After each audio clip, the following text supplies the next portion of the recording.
2018년 10월 경남경찰청 미제 사건 수사팀에 익명의 제보가 도착했습니다. 제보는 이런 내용이었습니다. 5년 전에 무용학원에선 한 학생이 죽었어요. 그때 자살이라고 했는데 사실은 타살이에요. 그날 끔찍한 일이 있었어요. 5년 전 그 무용학원에는 무용수를 꿈꾸던 6명의 소녀가 무용단으로 활동하고 있었는데요. 초등학생, 중학생, 고등학생들로 이루어진 10대 청소년들이었습니다. 특히 어려운 가정 형편에도 열심히 했던 한 명의 학생이 기억에 많이 남았다고 하는데요. 그 학생의 이름은 나영이었습니다. 19살 나영이는 학원 무용팀 중 맏언니였습니다. 나영이는 어머니 회원들을 직접 가르치는 강사 역할도 했습니다. 그만큼 원장도 나영이에 대한 믿음이 컸다고 하더라고요. 그런데 2013년 10월 2일 나영이가 의식을 잃고 쓰러진 채 발견이 됩니다. 그 장소는 무용학원 화장실이었습니다. 나영이를 발견하자마자 학원 원장과 아이들은 119에 신고했고요. 원장은 심폐소생술을 했습니다. 구급대원들이 도착해서 바로 인근 병원으로 이송했는데요. 안타깝게도 병원에 있는 내과 선생님이 나영이에게 사망 선고를 내리게 됩니다. 그렇게 바로 즉사를 한 거예요? 그러게요. 나영이의 사망을 이제 확인한 이 내과 의사는 사망 원인을 알기 위해서 이제 가슴 네. CT를 촬영을 했어요. 그리고 이렇게 말합니다. 정확한 그 사망 원인은 알 수 없으나 부검을 해보는 게 좋을 것 같다. 내과 의사의 요청이 받아들여져서 부검의가 나영이를 부검했는데요. 특별한 점은 발견하지 못했어요. 결국 부검서의 사망 원인은 사인 불명으로 기재됐습니다. 그런데 이게 2013년 10월이었고요. 사망했던 시점이. 타살일 수도 있다라는 제보가 온 게 2018년 10월이니까 딱 5년 만에 제보가 온 거네요. 형사는 차근차근 순서를 밟아갑니다. 이번엔 나영이에게 사망 선고를 한 내과 의사를 찾아갈 차례입니다. 그 나영이의 시신을 부검해야 된다라고 말했던 그 내과 의사 말씀하시는 거죠? 네, 그 의사가 CT를 찍었다고 그랬잖아요. 네. 자료를 받아가야겠죠. 의료법상 CT 같은 방사선 사진은 보존 기간이 5년이에요. 딱 5년. 그러니까 이제 형사가 찾아갈 시점은 5년이 살짝 넘었을 때예요. 네. 남아 있었을지 아니면 없어졌을지 아슬아슬한 상태였어요. 그런데 그 나영이의 CT 사진은 그 병원에 그대로 보관돼 있어요. 다행이다. 그렇게 CT를 들여다보면서 형사가 고민하고 있는데 당시 팀장이 이렇게 말했다고 해요. 유명한 법의학자가 있는데 연락 한번 해볼래? 형사는 당장 그 법의학자에게 전화를 겁니다. 그때 전화를 받은 분이 바로 여기 계신 유성호 교수님이세요. 전화를 받으셨나요? 네, 2018년 12월에 전화가 왔어요. 그래서 한 달 반쯤 걸린다. 그렇게 얘기했어요. 오래 너무 오래 걸리는 거 아니에요? 유성호 너무 교수님이어서 급한데. 오래 걸리는 건가요? 네, 형사님도 뭐 그렇게 말씀하셨어요. 왜 그렇게 오래 걸리냐. 오래 걸리면 안 되는데 더 빨리 안 되겠느냐. 근데 사실 제가 뭐 이렇게 잘난 척하거나 뭐 아주 무슨 그게 아니라 일이 많아요, 진짜로. 그러실 거예요. 네, 일이 많아서 형사님만 연락 오시면 괜찮은데 법원, 검찰, 뭐 검사님, 판사님 뭐 이렇게 너무 많이 와요. 그래갖고 이걸 제가 순서대로 하다 보면 이 건도 한 달 반 정도 걸린다고 제가 솔직하게 말씀드린 거예요. 그러니까 저 말고 딴 분한테 부탁. 근데 많지가 않으니까 형사님도 되게 답답하셨을 거예요. 근데 그렇게 말씀했더니 형사님이 그 자료를 그러면 내가 직접 들고 오겠다. 그러면 언제 해줄래? 그래서 그러면 찾아오지 말라고 그러셨거든요. 그러니까 너무 가면 바로 멀었어요. 해줘야죠. 네. 그랬는데 통영이니까. 네, 맞아요. 운전하고 오신다길래 위험하다. 택배를 보내시면 그러면 한 달로 해드리겠다. 순서 어기고. 딜을 하시면 이게 지금 어떡합니까, 또 교수님? 한겨울이었잖아요. 직접 간다고 할 때는 네. 받아주셔야죠. 네. 15일 줄여주신 거예요. 네, 이렇게 비난받을 일은 아닌지 모르겠지만 하여튼 제가 그러면 갖고 오시라고 그랬더니 다음 날 그럴 거예요. 그러니까 CT만 들고 오신 건 아니고요. 네. 그 수사 자료를 전부 다 다 가져오죠. 또 복사하셔갖고 라면 박스 하나 반을 들고 오셨는데 형사님들 다 아시죠? 네. 딱 들어오면 되게 무서워요. 갑자기 막 덩치 큰 형사님이 무서운 얼굴로 사실 형사님들 외모만 보면 이분이 뭔지 잘 헷갈려요. 법인지 형사인지 모르죠. 그래서 딱 라면 박스 들고 탁 들어오시는데 김형사입니다 이렇게 말씀하셔갖고 네. 어제 전화하신 형사님이구나 하고 탁 내려놓고 이제 그 다음부터 차근차근 이제 형사님 특유의 거친 외모는 무뚝뚝하지만 딱 얘기해 보면 막 아주 자세하게 이 네. 모든 걸 파악하고 계신 이런 것들을 얘기해 주셔서 그때부터 이제 이 사건이 시작된 거죠. 지금 저 유 박사님이 뭐 CT 말고도 뭐 사건 네. 서류를 다 가져왔다고 그러잖아요. 읽으라고 이제 갖고 온 건데요. 사실은 부검의 분들이 그거 다 읽어봐야 되거든요. 와. 사건의 전후 사정을 알아야지 또 이거 분석하시는데 도움이 되기 때문에 아마 밤새도록 복사했을 거예요. 기록. 아, 진짜 형사님도 대단하시지만 교수님도 참 감사하네요. 그러니까요. 어쨌든 뭐 그때 빨리 진행이 돼서 뭔가 결과가 나왔다니까. 예. 과연 이때 형사님이 상자 가득 들고 온 자료 속에서 법의학자가 스모킹건을 찾을 수 있었을까요? 사건의 방에서 유성호 교수님의 이야기를 들어보겠습니다. 먼저 시트를 살펴봤는데요. 왼쪽 7번째, 왼쪽 8번째, 그다음에 9번째, 오른쪽 6번째. 이렇게 4개의 갈비뼈가 부러졌다가 붙은 부분이 있었습니다. 동그라미 쳐진 부분인가 보네요. 네, 그렇습니다. 뭐 잘 보이시겠지만 이렇게 부러졌다가 살짝 붙기 시작하는 건데요. 이런 거는 보통 그러면 CPR 하다가 그런 거 아니냐? 그러면 CPR은 아예 부러져요. 보통 어른들은 뭐 골프를 치다가도 가끔 뭐 금가죠. 넘어져서 갈비뼈가 골절되기 시작하는데요. 아이들은 연골 성분이 많아서 아무리 눌러도 사실 아이들은 갈비뼈 골절이 생기지 않아요. 강한 물리적 충격이 있었다 이렇게 봐야 돼요. 이 4개의 갈비뼈 골절은 강한 물리적 충격에 의해서 발생한 드문 골절이다. 갈비뼈가 골절될 정도로 맞았다. 우리가 이렇게 볼 수 있는 그렇게 건가요? 봐야지. 그럴 가능성이 높습니다. 발로 내 밟는다든지 생각에 밟은 것 같아. 아니면 주먹으로 때렸다든지 고정된 상태에서 또 이게 가측이잖아요. 이 바깥쪽이잖아요. 네. 되게 앞쪽이나 이런 걸 보면 뭐 무릎으로 누른다든지 발로 밟았다든지 주먹으로 뭐 친다든지 이렇게 압박이 굉장히 심한 압박이 있었다. 그러니까 통상적으로 몸을 압박 누른다 이런 것보다도 타격이 있었다. 이렇게 외력이 생각하셔야 될 것 있다. 같습니다. 여기 보시면 8번째, 9번째는 이전 골절이고요. 그다음에 여기 보시면 8번째, 9번째는 급성 갈비뼈 골절입니다. 아, 그래서 이 골절 시기가 다르죠. 그리고 예전에 부러진 거에는 가골이 형성돼 있어요. 가골은 임시 가짜라는 뜻입니다. 가짜 뼈요? 가짜라는 그 가짜는 아니고요. 네. 임시적이라 임시로 뼈를? 임시적이다. 네. 이럴 때 가짜를 쓴 한자를 네. 그래서 가계약처럼. 맞습니다. 가계약. 그러니까 뼈가 부러진 다음에 이제 한 몇 주 지나면 살짝 붙으려고 할 때 생기는 조직이에요. 그게 있다는 건 이 아이가 죽기 전 몇 주 전에 네. 그렇지. 골절이 됐고 그다음에 이제 치유 과정이 있었는데 또 부러졌고 그 안에 그래서 또 골절이 계속 있고 폭행을 했구나. 그러니까 이거는 시기가 다른 여러 개의 손상이 있다 아이들한테 이러면 이거는 계속 학대를 의미합니다. 그러네요. 한 차례가 아니라 여러 차례 자주 그렇습니다. 있었다는 거네요. 학대라는 게 원래 여러 차례 반복적으로 그렇죠. 일어난다는 네. 뜻이잖아요. 그런 의미에서 한 차례가 아닌 수차례 물리적 외력이 있었다 이렇게 볼 수 있습니다.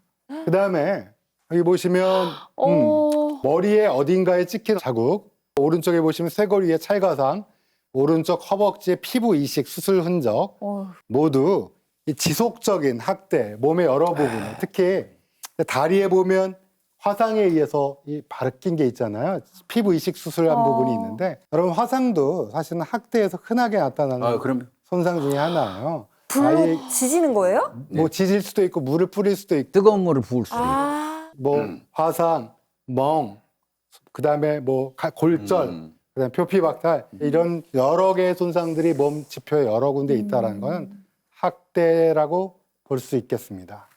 그러면 나영이가 숨진 이유도 이런 학대 흔적들, 증거들과 관련이 있을까요? 지속적으로 학대를 받았다는 거는 이제 충분히 우리가 증거를 제시할 수 있지만 사망 원인은 또 다른 그렇죠. 문제예요. 네. 학대받았다고 다 죽는 건 아니니까. 맞습니다. 학대를 받았다는 거와 사망은 별개의 사건이기 때문에 네. 뭐 연관될 수도 있지만 일단 사망 원인은 정확하지 않기 때문에 네. 다만 그 아이들의 이제 증언을 통해서 조금 더 확보해 볼 필요가 생긴 거죠. 네. 아이들인데 그 말을 했었잖아요. 원장이 나영이를 고문했다라고 했는데 혹시 다른 흔적은 없었나요? 제가 보자마자 아 이거 이상하다라고 생각한 현장 사진이 있었는데요. 사망한 나영이의 코와 입에 잘고 흰 거품이 있었습니다. 거품은 좀 이상하지 않아요? 거품? 지금 보시는 사진은 나영이 사진은 아니고요. 익사 사건으로 사망한 한 여성의 부검 사진입니다. 이런 게 이제 거품이잖아요. 네. 포말. 근데 이제 코와 입에 잘고 흰 거품이 뽀글뽀글 나오는 거예요. 네. 근데 이게 저는 되게 자주 봅니다. 음. 특히 4, 5월 달에 네. 날이 따뜻해지면 한강에서 많은 시신들이 올라오거든요. 네. 그러면 익사했던 분들이 코와 입에서 이 아주 잘고 이렇게 흰데 자른 거품이 이렇게 나오게 돼 있어요. 약간 기포처럼. 그렇습니다. 기포처럼 작은 방울에 있는 것. 맞습니다. 그거 우리도 그 익사체 이렇게 이제 그 건져가지고 저희들이 심폐소생술 이렇게 해보잖아요. 막 빠진 사람. 그런데 그런 경우에 코하고 입에서 아주 자른 흰 거품이 이렇게 나오거든요. 그거하고 같은 겁니다. 맞습니다. 형사님들이 자주 보시는 거 그겁니다. 예, 예. 그래서 몸에 물이 가득 차게 되면 특히 코와 입에 가득 차게 되면 이제 숨을 쉬게 되잖아요. 숨을 쉬게 되면 코와 입에 거품이 생기고요. 또 이 기관지와 폐포 안에 점액이 있어요. 공기가 매끈하게 잘 이동하라고 네, 네. 식용유처럼 발라놓는 점액이 있는데 이 점액이 물과 섞이면서 막 거품이 생기는 거 호흡하니까 들이마시고 내쉬고 호흡하니까 근데 물이 차 있으니까 이게 막 휘저어지면서 거품이 되는 거예요. 그게 코와 입에서 나오게 되고 특히 이건 이제 경련성 호흡 운동.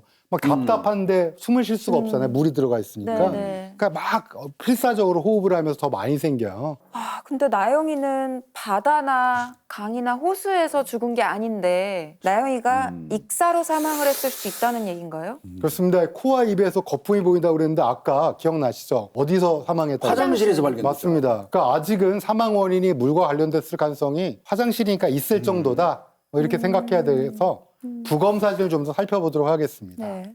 아, 아까 아까 그 그- 내과 의사가 찍었다는 사망 직후에 촬영한 나영이의 가슴 CT인데요. 제가 아까 폐에 물이 찬다라고 그랬잖아요. 병원에 가서 엑스레이 찍으시면 폐 사진 보여주면 폐가 어때요? 색깔이 까매요. 까마야 되죠. 근데 거기에 물이 차면 색깔이 뿌얘집니다. 그래서 결론적으로는 이거는 폐에 물이 가득 차서 뿌옇게 보이는 염증이 생긴 소견이다. 이렇게 보이는 거예요. 그러니까 화장실에서 죽은 아이가 네. 물이 들어간 사진인 거죠. 그럼 그 다음 혹시 사진을 볼까요? 폐 윗부분이라 조금 어때? 까만 부분도 있고 점점점점점 물이 차 있죠. 근데 동그라미 부분은 어때요? 여기는 원래 기도입니다. 기도는 까매야 돼요. 뚫려 있어야죠. 그렇죠. 근데 기도 안에는 물이 물이 꽉 가득 차 있는 거예요. 물이 차 폐의 있는 거예요. 아랫부분과 기도의 윗부분이 물이 차 있는 거예요. 익사네. 그러니까 결론적으로 보면 기도에 물이 찼고 폐 아랫부분이 물이 차서 거의 다 차버렸고 이렇게 종합해 보면 나영이의 사망 원인은 결론적으로는 익사가 익사. 확실했습니다. 아니 그러면 익사라고 한다면 그럼 혹시 나영이가 다른 데서 물에 빠져서 사망을 했는데 화장실로 옮겨 놓았던 건 아닐까요? 그렇게도 예측해 볼 수 있는 거 아닐까요? 사실 이제 형사 입장에서도 그 부분 이제 다시 살펴봐야 될 입장이 네. 된 거죠. 물이 빠지거나 다른 곳에서 옮겨진 흔적 자체가 없어요. 나영이가 사망한 장소는 여기 지금 요 아주 좁은 공간에 이 화장실입니다.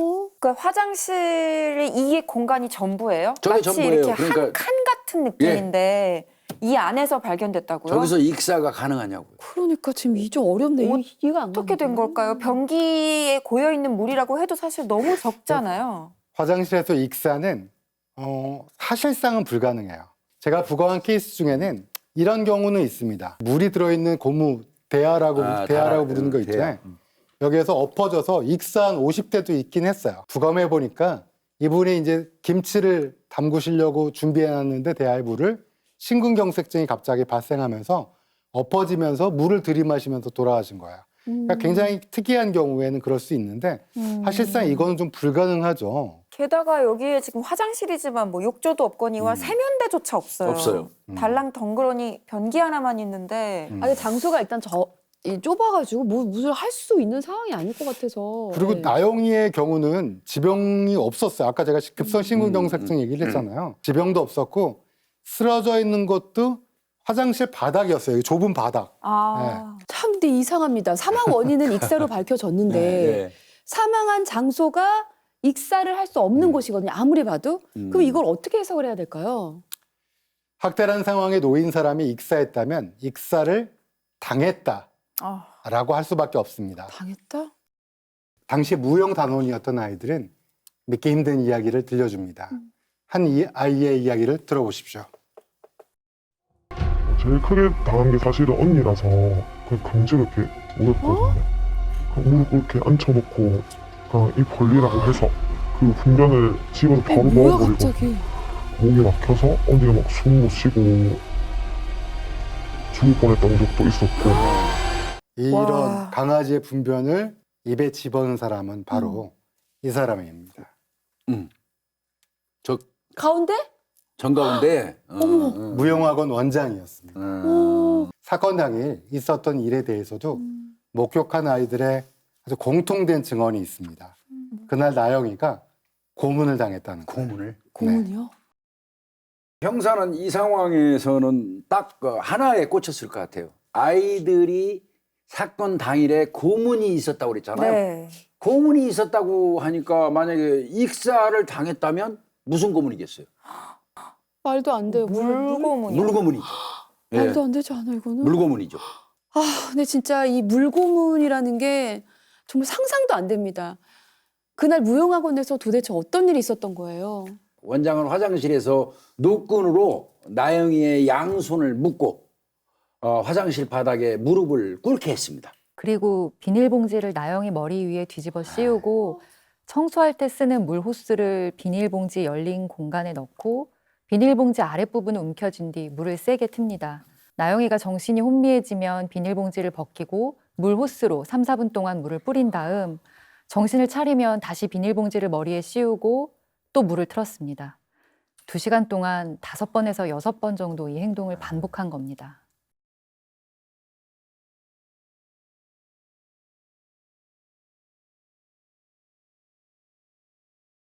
이 원생들 증언에 따르면 사건 당일날 물고문의 이유는 하나예요. 딱 간단한 거.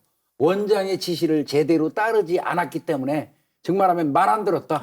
이거랍니다. 말 안 들었다고 그렇게 물고문한 겁니다. 약간 체벌 같이 한 거네요, 그렇습니다. 그냥. 예. 그날 나영이의 모습을 본 아이들이 이렇게 이야기했습니다. 숨진 날도 자포자기한 눈빛이었어요. 물고문 괴로움에 발버둥 쳤을 뿐 반항할 의지가 전혀 없어 보였어요. 아이고야. 어느 순간부터 언니가 정신이 나간 것처럼 멍한 눈으로 학대를 견뎠어요. 그러다가 결국 그 하나의 목숨을 빼앗게 된 것입니다.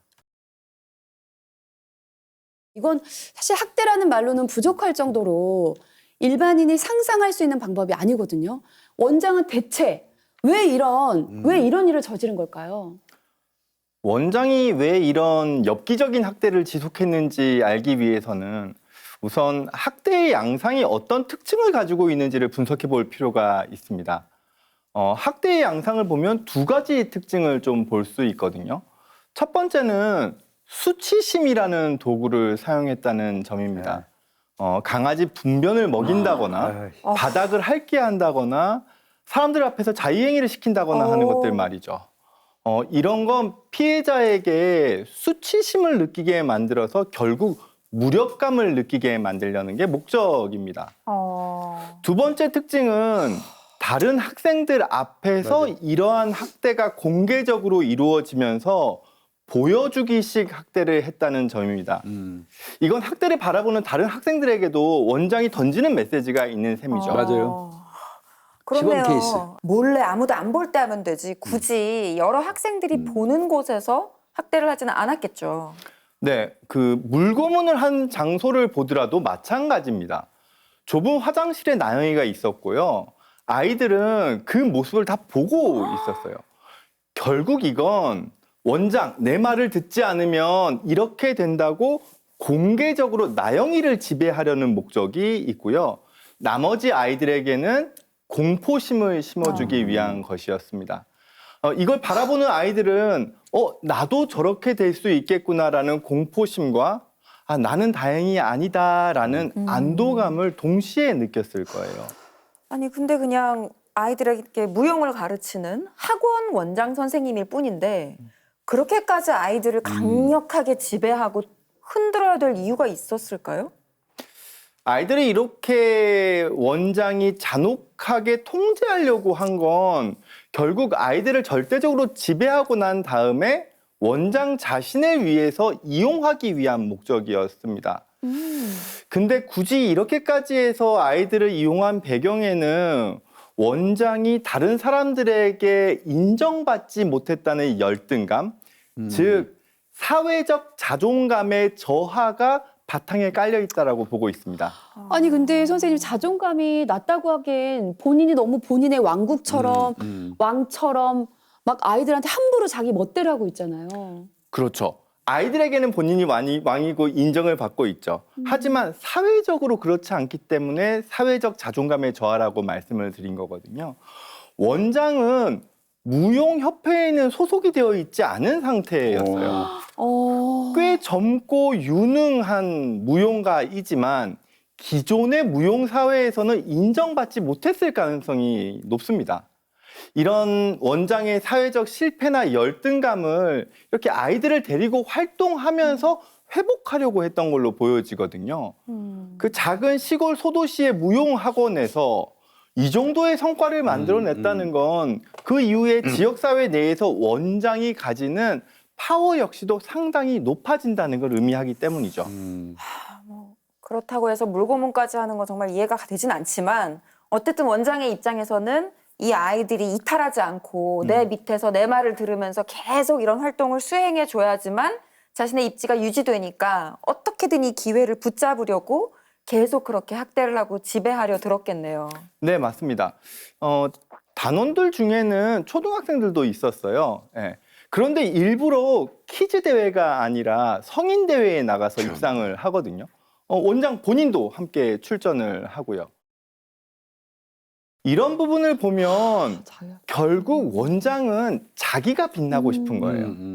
아이들을 착취해서 원장 나를 띄우고 무용사회에서 상을 받으면서 인정도 받고 지역사회에서 관심도 끌고 이런 원장 본인의 목적을 위해서 아이들이 필요했던 거죠. 약간 중세 시대의 절대군주 같은 그런 느낌? 약간 작은 섬나라에서 독재자처럼 뭔가 권력을 행사하는 그런 느낌. 아니면 사이비 네. 종교의 약간 집단. 교주 같은 그런 느낌도 같아요. 이런 체계가 보면은 결국에는 교주가 있고 그 교주가 철저하게 지배하는 중간 또 맞아요. 교주가 네. 있고요. 그 사람이 또 밑에 있는 사람들을 거느리면서 왕국을 형성하거든요.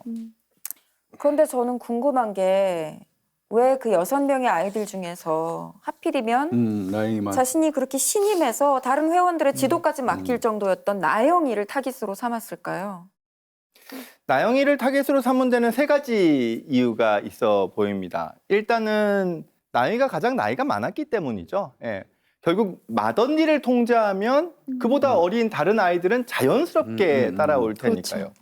그리고 중요한 건 나영이가 15살 때부터 무용학원에서 생활을 하고 있었기 때문에 원장이 나영이의 주 양육자 역할을 하고 있었다는 점입니다.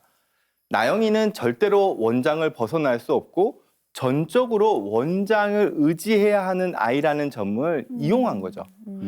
이런 건 양육자가 아이를 학대하는 다른 사례에서도 비슷하게 나타나는 편입니다. 마지막으로 3번째 이유는 나영이를 시작으로 원장 자신만의 왕국 시스템을 만들기 위해서였다라고도 볼 수 있어요. 근데 왕국 시스템은 뭔지 좀 설명 좀 부탁드릴게요. 원장은 나영이에게 주부 회원을 가르치는 강사 역할도 맡겼죠. 예. 그리고 나영이보다 1살 어린 친구에게는 어린이 회원을 맡는 강사 역할을 맡겼습니다. 결국 나영이를 잘 통제하면서 이용한 뒤에 다른 아이들도 비슷하게 만들어서 나영이가 또 다른 아이들을 통제하고 그 아이들이 그 후배들을 통제하는, 그러면서 결국 원장 자신만의 왕국, 집단 지배체제 시스템을 구축할 계획이었을 수 있을 것 같습니다. 그러기 위해서는 우선 나영이를 더 철저하고 확실하게 지배해야 했던 거죠. 근데 선생님 나영이가 나이가 어리지 않습니다. 19살이었어요. 그럼 자기 생각도 있고 자기 주장도 할 수 있는 나이잖아요. 그리고 뭐 누군가한테 얘기를 할 수도 있었을 텐데 왜 아무것도 할 수가 없었을까요? 그게 저는 너무 안타까워요. 나영이의 가정은 생활보호 대상자로 알려져 있습니다. 가정 환경이 좋지 않아서 무용학원에 살기 전까지는 할머니와 함께 살고 있었죠. 나영이 입장에서는 곧 성인이 될 텐데 집도 없고 일자리도 없고 불안했을 수밖에 없을 겁니다. 그런데 나영이에게는 무용학원 원장이 일자리와 집, 가족, 미래의 모든 것을 해결해 줄 수 있는 유일한 대상이 되었던 거죠.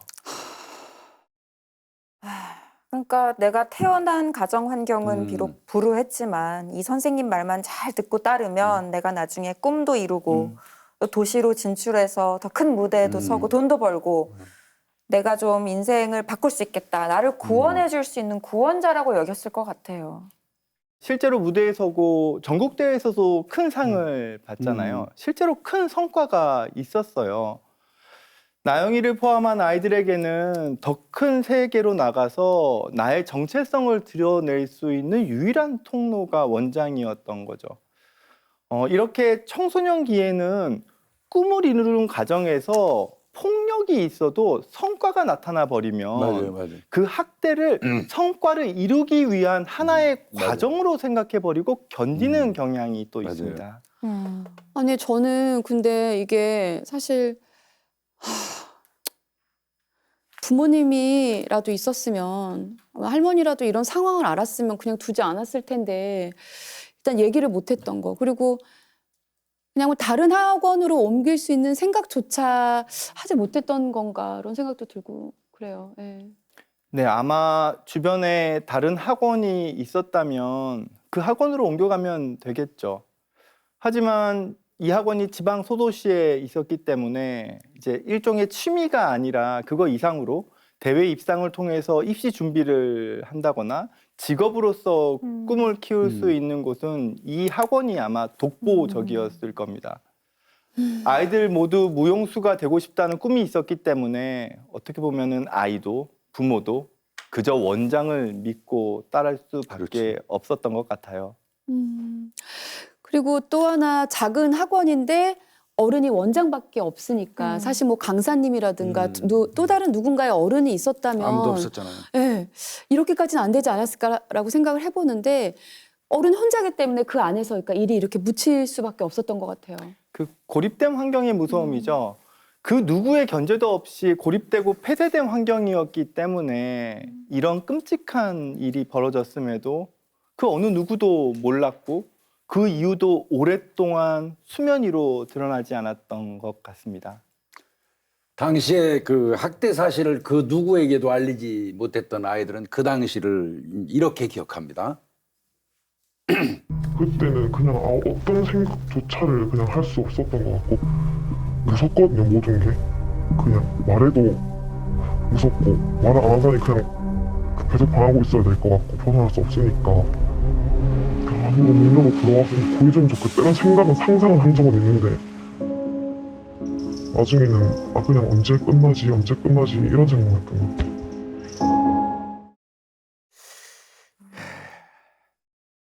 이러지도 저러지도 못하고 또 적극적으로 저항하거나 자신의 의견을 표출할 수 있는 어떤 자신감도 이미 잃어버린 상태고 완전히 종속돼 버린 거네요. 생각조차도. 그런 거죠.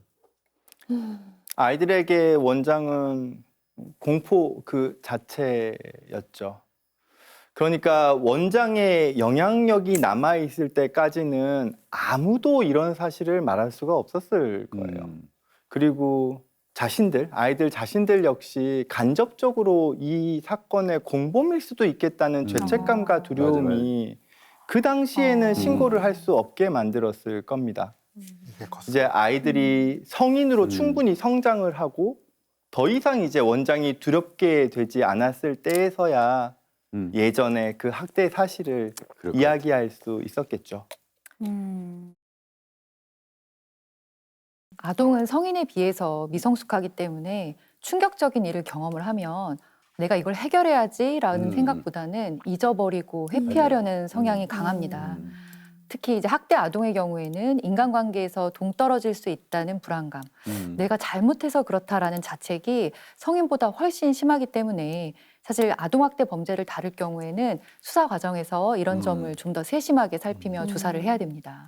저는 그 진실을 말하지 못했던 아이들의 입장이 조금 이제는 헤아려지는데 내가 친구를 왜 결정적인 순간에 구해내지 못했을까, 친구를 살리지 못했을까라는 죄책감도 작용을 했을 것 같고 그리고 내 장래가 달린 그룹이고 선생님인데 이런 사실이 외부에 알려지면 우리 팀도 와야 될 것 같고 내가 내 커리어나 뭐 내 진로를 이루지 못할 것 같은 생각도 작용했을 것 같아요. 갈팡질팡했을 것 같아. 예. 특히나 거기서 그 원장이 강요해서 얘기를 했겠지만 나영이가 자살한 것 같다. 이렇게 말한 친구 같은 경우는 정말 너무 고통스러운 시간을 맞아요. 보내지 않았을까 싶어요. 어른이 돼서도 이거 계속 죄책감에. 그럴 것 같아요. 예. 그러니까 결국은 5년이 지난 뒤에 더 이상 진실을 모른 채 할 수가 없어서 어떻게 하다가 이렇게 제보를 흘리게 된 거겠죠. 그러니까 그 모두가 트라우마를 공유하고 있는 거죠. 아이들도 학대 트라우마를 직간접적으로 공유한 어떻게 보면 생존자거든요. 가까운 동료의 사망 사고가 발생을 했고 어머니 같았던 존재가 집단을 학대하는 사람이라는 걸 알게 되는 순간 트라우마로 인한 PTSD 수준의 증상이 생겼을 겁니다. 그럴 것 같아. 시간이 상당히 지났음에도 몇 년 동안이나 내 입 밖으로 그 학대 사실을 맞아요. 이야기하지 못했다는 것 자체가 이게 엄청 힘들었을 거예요. PTSD의 증상 중에 회피 증상 때문으로 보이고요. 그만큼 아이들의 트라우마가 심각했다는 것을 의미하죠. 처음에 아이들은 원장을 통해서 미래에 대한 밝은 꿈을 꾸었을 겁니다. 하지만 원장이 아이들에게 남긴 건 다시는 꾸고 싶지 않은 악몽과도 같은 트라우마였습니다. 어떤 판결이 나왔나요? 이게 중요할 것 같아요. 무형학원 이 원장 같은 경우는 이제 특수상해, 폭행치사, 그다음에 공갈, 상해, 강요, 아동복지법 위반, 특수폭행 7가지 혐의로 기소가 됩니다. 물고문으로 피해자는 19살의 나이에 삶을 마감했다. 무고한 생명을 앗아간 중대한 결과가 발생하여 그 죄책이 매우 무겁다. 다만 피고인이 이 사건 범행을 모두 인정하고 반성하고 있는 점, 형사처벌을 받은 전력이 없는 점, 피해자 D의 유가족과 피해자 I는 피고인과 합의하여 피고인의 처벌을 원하지 않는 점, 이런 점을 종합적으로 고려해서 1심 재판부는 징역을 7년 선고했습니다. 검사는 형이 너무 가볍다고 했고요. 피고인인 원장은 7년의 형이 너무 가혹하다고 했는데요. 양측 다 항소했습니다. 그럼 2심은 어떻게 나왔나요? 징역 8년을 선고했습니다. 형량이 더 늘었어요? 1년당 늘었습니다. 그런데 이제 원장은 그것도 억울하다고 다시 상고했지만 대법원 판단도 2심하고 똑같았습니다. 저는 또 이제 진실을 밝히는 데까지 너무 오래 맞아요. 걸리지 않았나. 2013년 10월에 이 일이 일어났고 제보가 2018년 10월에 있었고 형사님께서 7시간 반을 운전해갖고 라면 박스 들고 올라오신 게 2018년 12월인데 정작 판결은 2020년 11월에. 근데 오늘 형사님한테 메시지가 왔어요. 드디어 나영이의 원한이 풀렸다고. 저한테 나영이 CT 사진 그리고 그 각종 라면 박스가 도착한 지 2년 만에 사망한 지 7년 만이네요. 그럼에도 불구하고 이 사건은 나영이의 한을 풀 수 있는 사건이 됐고 정의는 살아있고 또 각자 일을 함으로써 우리 사회가 이런 것들 공평성, 정의성을 확보할 수 있다는 면에서 의미가 있는 사건이 아니었나. 가슴만 아프지만 또 이걸 계기로 좀 더 보다 좋은 사회를 만들 수 있지 않나 생각이 듭니다.